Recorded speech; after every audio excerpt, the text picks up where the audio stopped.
기도 많은 사람들이 해야 한다는 건 아니지만 정작 기도를 얼마나 하느냐, 이것은 우리들의 영적 숙제이기도 합니다. 한국교회의 큰 부흥은 기도하는 사람들을 통해서 이루어졌습니다. 한국교회가 지금 하락세로 가고 있다, 쇠퇴기로 가고 있다 라고 하는 이유는 한 가지인 것 같습니다. 기도하는 사람이 얼마나 있느냐.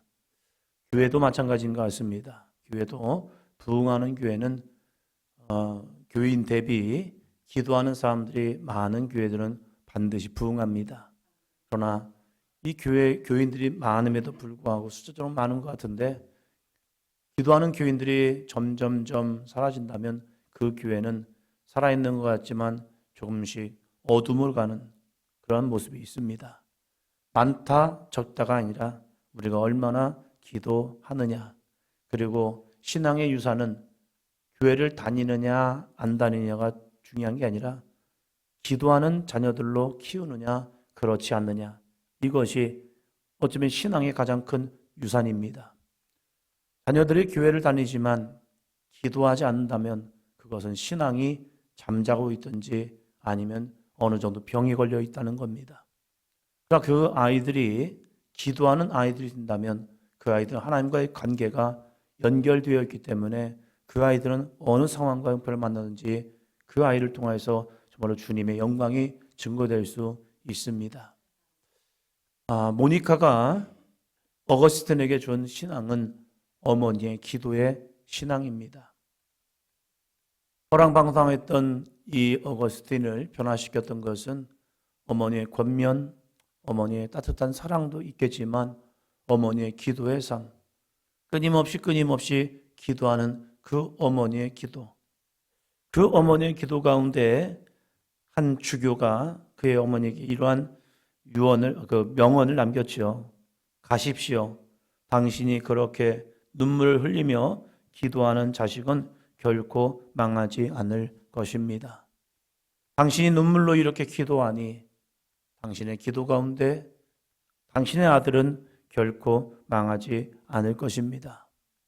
이 믿음을 가졌고 이 믿음대로 어머니는 끊임없이 기도하였고, 어거스틴도 자기가 이렇게 된 것, 자기가 이렇게 변화된 것은 다른 것이 아니라 어머니의 기도가 나의 가운데 응답하셨을 뿐입니다 라고 고백을 합니다.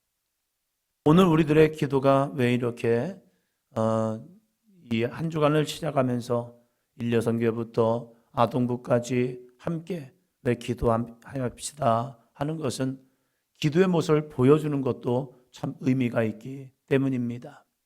그리고 자녀들을 기도의 자리로 이끄는 거, 새벽에 깨우는 거, 그거 만만치 않습니다.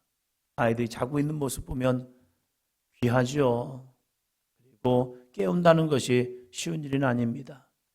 그러나 그 아이들과 함께 교회 나와서 함께 믿음으로 나아가고 기도의 삶을 보여주는 것, 저는 영적으로 귀한 믿음의 터전이 저희 시골교회에 기도하는 권사님들, 집사님들, 장로님의 모습입니다. 저희 시골교회는 남자분은 어렸을 때 보니까 어른들이라고는 장로님 남자 한 분이었습니다. 그분은 끊임없이 여전히 일 자체가 피곤하고 힘든 일이었거든요.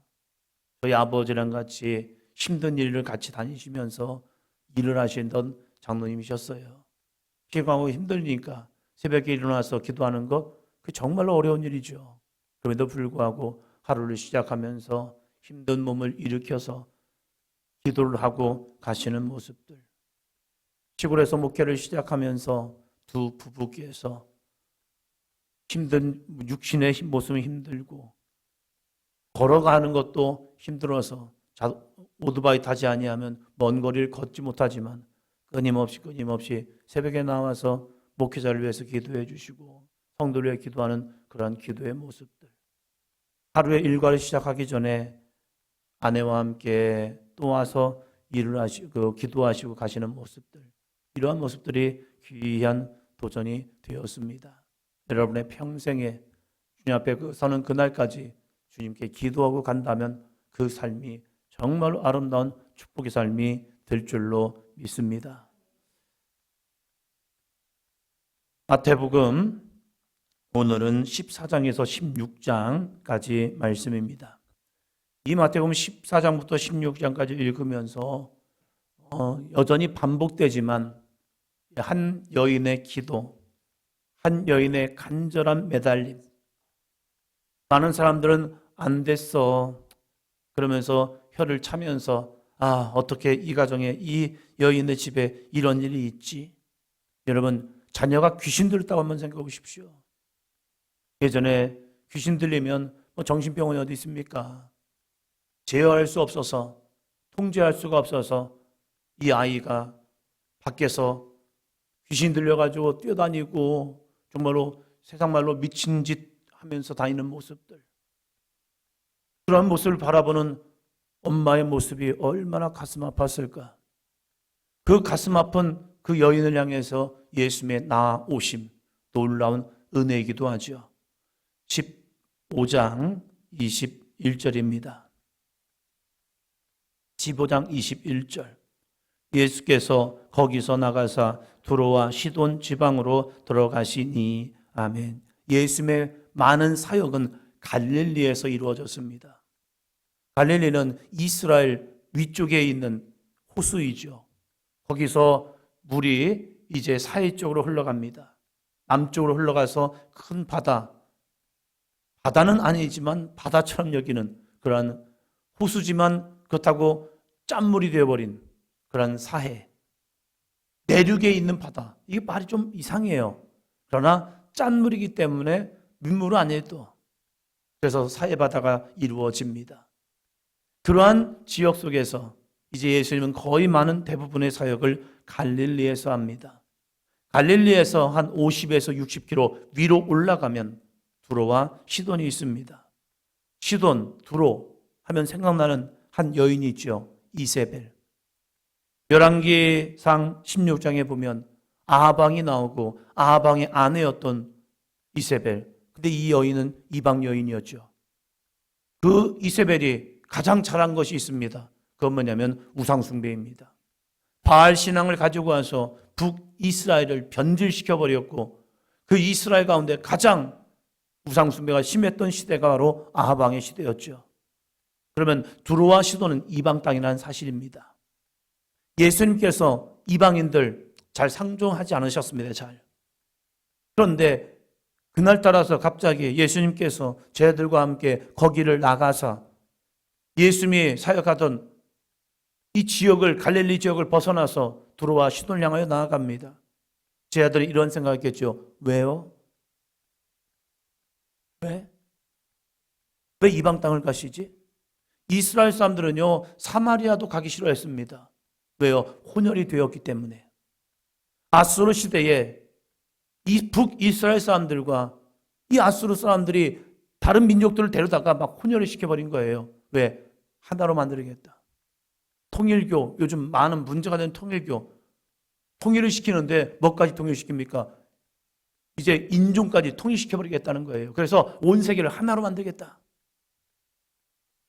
일본인들과 우리 한국 사람들을 혼혈시켜버리고 그냥 어디서 정해주는 대로 야 너는 저 사람과 결혼해, 저 사람과 결혼해 하면 그냥 결혼해버리는 거예요. 왜? 시대적 역사적 사명을 가지고 모든 세계가 하나 만들면 분쟁과 다툼과 분열이 사라질 거 아니냐. 이러한 모습으로 그냥 막 해버리는 모습. 아수르 시대에도 그랬던 거예요. 민족주의가 강하니까 혼혈시켜버릴까 합니다. 그래서 사마리아인이라는 것은 혼혈인들, 섞여버린 영혼들, 이러한 의미를 가지고 있단 말이에요. 유대인들은 사마리아도 들어가기 싫어해요. 그러면 이 이방 땅인, 완전한 이방인의 땅인, 그리고 우상숭배가 굉장히 많았던 그런 역사적 배경을 가지고 있던 두로와 시돈. 아니 왜 주님이 그런 데를 가시지? 그곳은 더러운 땅이잖아.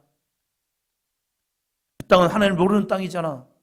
해서 피해갈 만도 할 텐데 예수님은 두로와 시돈까지도 갑니다. 왜요? 왜 그러셨을까? 무엇 때문일까? 그 속에 주님이 만나고 싶은 한 영혼이 있기 때문입니다. 우리의 삶도 마찬가지입니다. 우리의 인생은 익숙함에 너무 잘 훈련되어 있습니다. 생활, 말, 방식, 습관, 너무나도 익숙한 생활이 너무나도 잘 되어 있어요. 길도 익숙한 길로 가잖아요. 때로는 그런데 주님께서 우리를 익숙하지 않은 현장으로 이끄실 때가 있습니다. 우리의 삶에서 새로운 만남을 주실 때가 있어요. 그런 만남과 익숙하지 않은 삶이 나는 어색한데 이것이 아니라 답니다. 주님께서 인도하시면 가겠습니다. 우리 교회가 이렇게 새벽에 모여서 함께 기도한다는 거 익숙하지 않죠. 그래서 어저께도 나올게요 했는데 익숙하지 않으니까 못 나온 사람도 있단 말이에요.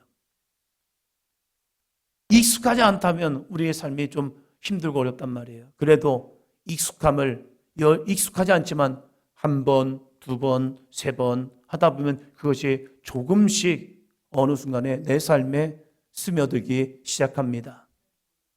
그래서 이것을 도전이라고 하죠. 예수님께서 나가서 들어와 시돈 집안으로 갑니다. 드디어 만남이 시작됩니다. 22절입니다. 가난한 여자 하나가 그 지경에서 나와서 소리 질러 이르되 주 다윗의 자손이여 나를 불쌍히 여기소서 내 딸이 흉악하게 귀신 들렸나이다 하되 주 다윗의 자손이여 주 다윗의 자손이여 주 다윗의 자손이여 이것은 무엇입니까? 약속의 자손으로서 언약의 자손으로서 오신 메시아라는 겁니다. 아니 어떻게 이방 여인이 이걸 알고 있어요? 유대인들도 이스라엘 백성들도 주 다윗의 자손, 다윗의 약속으로, 다윗의 언약으로, 다윗의 축복으로, 다윗의 하나님과의 언약을 이루기 위해서 오신 예수 그리스도를 고백하지 않는단 말이에요. 때로는 그냥 랍비요, 선생이요, 선지자인가? 이런 마음으로 예수님을 바라보는데 자신의 필요를 채워주는 그냥 좋으신 분 이렇게 고백하는 사람도 있는데 이방 여인인 이 가난한 여자가 예수님을 바라보면서 주 다윗의 자손이요. 여기서 하나의 힌트가 주어지죠. 이 여인은 이방인임에도 불구하고 그 마음에 뭐가 있다는 겁니까? 하나님의 언약이 있다는 사실이에요. 어떻게 이 여인에게 하나님의 언약이 있지? 어떻게 이 여인에게 이 약속의 자손임을 알지? 그건 모르겠어요, 자세히는. 성경이 거기까지는 얘기하고 있지 않아요. 그러나 이 여인의 말의 고백을 통하여서 이 여인 중심에 뭐가 있느냐? 우리가 알지 못하는 하나님의 언약이 그 속에 숨어 있고 하나님의 약속이 그 속에 숨어 있었다는 사실이에요. 유대인들은 예수님이 다윗의 자손임을 몰랐다는 거예요. 저 시골뜨기, 그냥 갈릴리의 한 사람, 나사렛의 한 사람, 그래서 나사렛 예수요 라고 한다는 것은 지금으로 말하면 시골 촌에서 온 사람인가 보다 이렇게 예수님을 비하하는 그러한 모습도 있단 말이에요. 그런데 이방 여인인 가나안 여인이 바알과 아세라의 그 과거의 신앙적인 그러한 유업이 있는 이러한 두로와 시돈에 있는 한 여인이 예수님을 향하여 주 다윗의 자손이여 라고 외치고 있다는 사실입니다. 우리는 예수님을 어떻게 고백하고 있습니까? 세상 사람도 예수 믿으면 변한다고 합니다. 그러나 우리는 정말로 예수님을 믿고 변하져 가고 있습니까? 신앙생활하면 이렇게 하는 거야 라고 함에도 불구하고 우리는 그 삶을 살고 있냐 이거예요. 결혼해서 농촌 목회를 할 때에 전도를 하다 보면 많은 사람들이 이런 이야기를 합니다. 교회 나오세요, 교회 나오세요. 교회 나오면 새벽 기도 해야 하잖아요. 교회도 안 나오는 사람이 그걸 어떻게 알아요? 그래서 자기는 게을러서 못 나오겠대요. 왜? 새벽 기도 해야 하는데 새벽 기도가 부담. 거기까지는 나중에 하시고 그냥 주일날만이라도 나오세요. 저는 게을러서요. 신앙생활은 부지런해야 하나 봐요.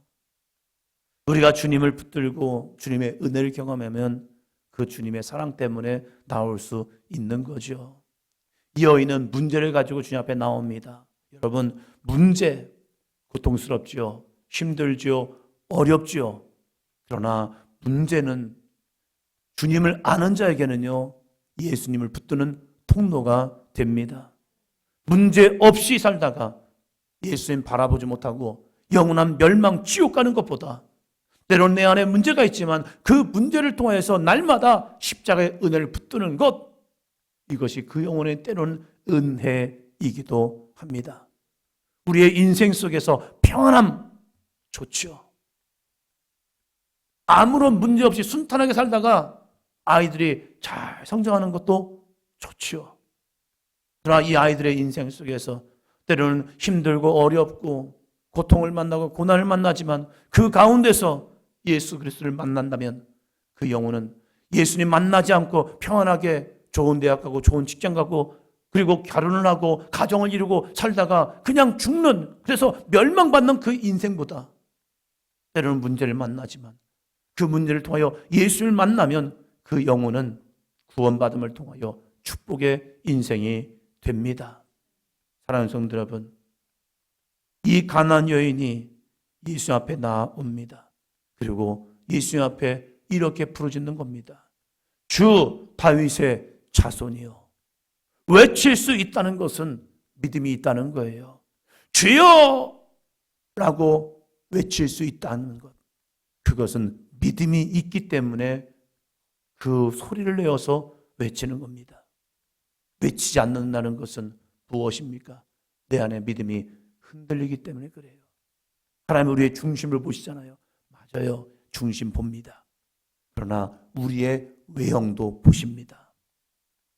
믿음의 고백이 없다면 믿음이 없는 겁니다. 주님을 향한 주여, 주 다윗의 자손이요. 당신은 언약의 자손입니다. 당신은 약속의 자손입니다. 당신은 나의 문제를 해결할 수 있는 주님이십니다. 라는 외침이 없다면 그 믿음이 없는 거예요. 이 한 주간의 새벽 기도를 통하여서 정말 우리의 외침이 주 예수께 나아갈 수 있는 외침이 되기를 주의 이름으로 축원합니다. 그리고 이렇게 말합니다. 나를 불쌍히 여기소서. 주님이 나를 불쌍히 여기면 우리의 문제는 해결됩니다. 저도 기도할 때 많은 기도 내용이 이겁니다. 주여 긍휼히 여기소서. 긍휼히 여기소서. 주님 저를 불쌍히 여겨달라는 얘기죠. 왜요? 내게는 문제가 있기 때문입니다. 내 딸이 흉악하게 귀신 들렸나이다. 그러나 예수님이 때로는 이러한 모습을 보일 때가 있습니다. 23절이요. 예수는 한 말씀도 대답하지 아니하시니 제 아들이 와서 청하여 말하되 그 여자가 우리 뒤에서 소리를 지르오니 그를 보내소서. 아멘. 한 말씀도 대답하지 아니하시니, 주님이 우리에게 응답하지 아니하시니, 아무런 미동도 없으시니, 이게 응답될까? 나는 감동도 없으시니, 나는 목 놓아 주여! 라고 부르짖지만 아무런 느낌이 없어요. 어떤 분은 꿈에서 주님의 음성을 들었다. 어떤 분은 기도하는데 이런 응답을 받았다. 어떤 분은 이렇게 역사를 받았다. 예수님을 보았네, 들었네, 느꼈네, 감동이 없는데 어떤 사람은 신앙생활을 몇 년 해도 아무런 감동이 없다는 거예요. 그럼 주님이 나를 사랑하지 않나? 어떤 분이 이렇게 말하더라고요. 저는 교회랑 안 맞나 봐요. 이런 분도 있어요. 교회랑 안 맞나 보다고. 이 가나안 여인이 예수님께 나와서 부르짖고 아름다운 고백을 했음에도 불구하고 예수님은 거들떠보지도 않습니다. 자신의 길을 가고 있는 듯 보입니다. 제자들이 예수님, 이 여인에게 좀 예수님의 능력을 좀 해주세요. 이 제자들이 볼 때에도 예수님은 이 여인의 문제를 충분히 해결해 줄 것 같은 마음이 듭니다. 그런데 희한하게 예수님이 가만히 계신 거예요. 예수님은 가만히 있었지만 여인은 여전히 하는 게 있습니다. 따라합니다. 뒤에서 소리를 지르오니. 앞에서도 아닙니다. 예수님이 이 여인을 등한시하고 모른 채하고 예수님의 가시는 길을 여전히 가시는데 뒤에서 이 여인은 소리를 지르고 있습니다. 뒤에서 소리를 지른다는 것은 끝났다는 거 아닙니까? 이제 끝난 거 아니에요? 이제 안 되는 거 아니에요? 이제는 포기하는 거 아니에요? 이렇게 여길 수 있음에도 불구하고 이 여자는 뒤에서 소리를 지르고 있습니다. 여러분, 끝났다고 포기하지 않기를 바랍니다. 사람들은 너 끝났어. 너 이제 안 돼. 이거 이제 안 되는 거야. 함에도 불구하고 이 여인은 주님을 향한 간절한 믿음이 있고 자신의 문제가 있기 때문에 이 문제가 해결되고 싶으니까 뒤에서 소리 지릅니다. 우리의 신앙이 여기까지 갔으면 좋겠어요. 모든 사람은 끝났다고 말하지만 포기하지 말라는 찬양이 있잖아요. 왜요? 주님이 응답하시면 되는 거니까. 그래서 여인은 뒤에서 소리 지릅니다. 그러면서 예수님이 또 그 뒤에 소리 지르니까 그냥 귀찮은 것 같이 보여요. 24절입니다. 예수께서 대답하여 이르시되 나는 이스라엘 집에 잃어버린 양 외에는 다른 데로 보내심을 받지 아니하였노라. 아멘. 나는 이스라엘 집에 잃어버린 양 외에. 아니 그러면 왜 오신 거예요 여기요? 제 아들로 이해할 수 없습니다. 여기는 이방 땅이라니까요. 그 이방 땅까지 먼 거리 50에서 60km 되는 지역을 이 갈릴리 지역을 벗어나서 오신 거예요. 제자들은 이해가 안 되는 거예요. 이해가. 여기는 이방 땅이라니까요. 이런 말 잘못하면요 돌맞습니다. 남의 나라 가서 남의 지역 가서 나는 이스라엘에 잃어버린 양 외에는 다른 데로 보내심을 받지 아니하였노라. 할 얘기입니까? 근데 이 이야기를 누가 들으란 얘기입니까? 가난한 여자 들으란 얘기예요. 이 정도 얘기 들으면 낙심되죠. 또 더 심한 말을 하죠. 자녀의 떡을 취하여 개들에게 던짐이 마땅하지 아니하니라. 넌 자녀 아니야. 너는 개야. 하면서 이야기합니다. 그럼에도 불구하고 이 여인은 뭐라고 말합니까? 들려오는 이야기, 주님의 말씀도 절망 그 자체입니다.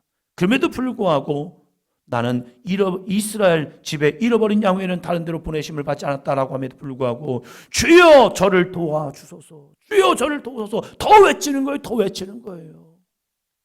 이게 뭡니까? 따라합니다. 절대적 믿음.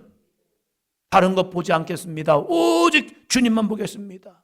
예수님이 무슨 말씀하시든지 세상에 어떠한 이야기가 들려드든지 누가 나에게 뭐라고 하든지 주여 저를 도와주소서.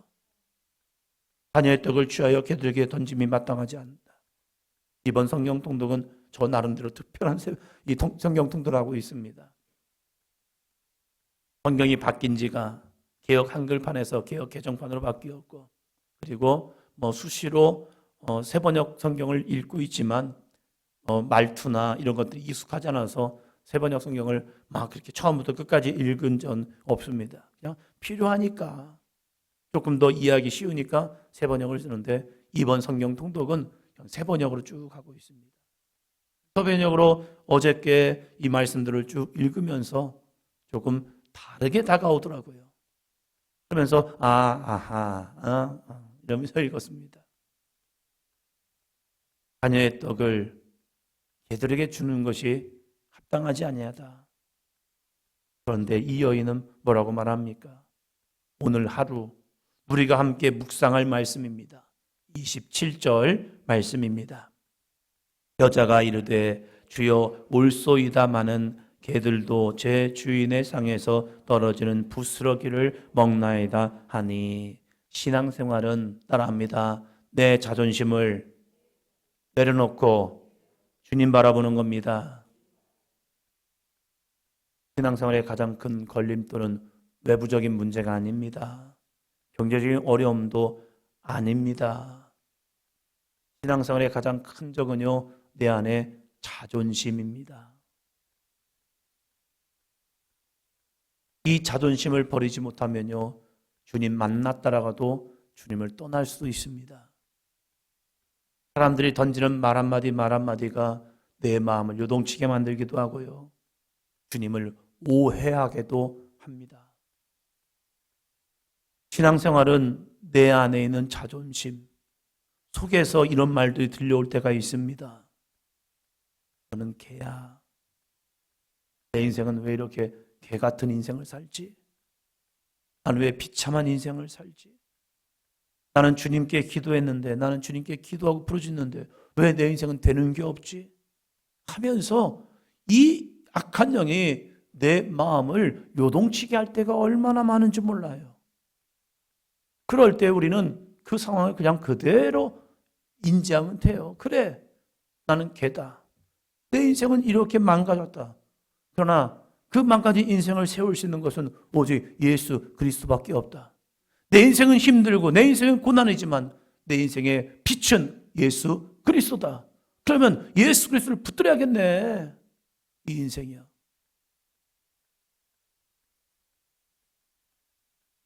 저는 저희 아버지나 어머니가 주신 인생의 가장 큰 선물은 신앙생활을 할 수 있도록 여건을 만들어준 것이 저희 부모님의 가장 큰 선물이라고 생각합니다. 저희에게 생명도 주셨지만 힘들고 고단한 인생 속에서 교회 갈 수 있도록, 개인적인 여러 가지 시험거리도 많으셨지만 자녀들은 믿음 생활할 수 있도록, 그래서 내부적인 흔들림 없이 그냥 교회를 갈 수 있도록 여건을 만들어 주신 것, 이것이 저희 부모님의 저에게 있어서는 가장 큰 선물이다라고 생각을 해요. 이 여인이 이때 자존심 상해서 주님을 버렸다면, 저 유대인이 지들만 잘났어. 자기를 이렇게 무시하고, 세상 말로 개무시잖아요. 자기를 개라가잖아요. 사람들이 얼마나 많았겠습니까? 왜요? 너무 신기했거든요. 예수님에 대한 소문이 이방 땅까지 증거됐기 때문에 사람들이 얼마나 많이 모였겠습니까? 그런데 그 많은 사람들 가운데 여인을 자신의 문제 하나 해결하고 싶어서 자신의 귀신 들린 딸 고쳐주고 싶어서 매달리는 이 여인을 향하여 개라고 합니다. 얼마나 부끄럽고 얼마나 치욕적이고 얼마나 죽고 싶었을까. 그런데 이 여인은 이렇게 말하는 거죠. 주여 올소이다마는. 사랑합니다. 주님은 오르십니다. 무조건 주님은 오르신 거예요. 그냥 힘들어도 어려워도 아파도 질병당해도 문제를 만나도 주님은 오르십니다. 그런데 우리는 그 오르신 주님 앞에 얻어야 할 게 있습니다. 사랑합니다. 부스럭이라도 먹나이다. 주님의 부스럭이라도 나에게 주세요. 큰 능력이 아니라 그 주님의 부스러기 같은 능력이라도 내게 주어진다면 내 딸은 낫습니다. 수많은 기적과 능력을 행할 수 있는 능력이 내 안에 주어지지 않더라도 주님의 옷자락만 만져도 나는 살겠습니다. 이 믿음, 주님의 부스러기 같은 그 능력이 나에게 주어지면 내 딸은 삽니다. 이 믿음을 가지고 2026년도 주 앞에 나와 부르짖는 저와 여러분이 되기를 주의 이름으로 축원합니다. 여자여 내 믿음이 크도다. 내 소원대로 되리라. 여기까지 붙드는 삶이 되시기를 축원합니다. 오늘 하루 주여 올소이다마는 개들도 제 주인의 상에서 떨어지는 부스러기를 먹나이다. 부스러기란 이 부스러기, 보이지 않는 부스러기지만 이 부스러기가 이 여인의 딸을 회복시키고 살리시고 구원합니다. 기도합니다.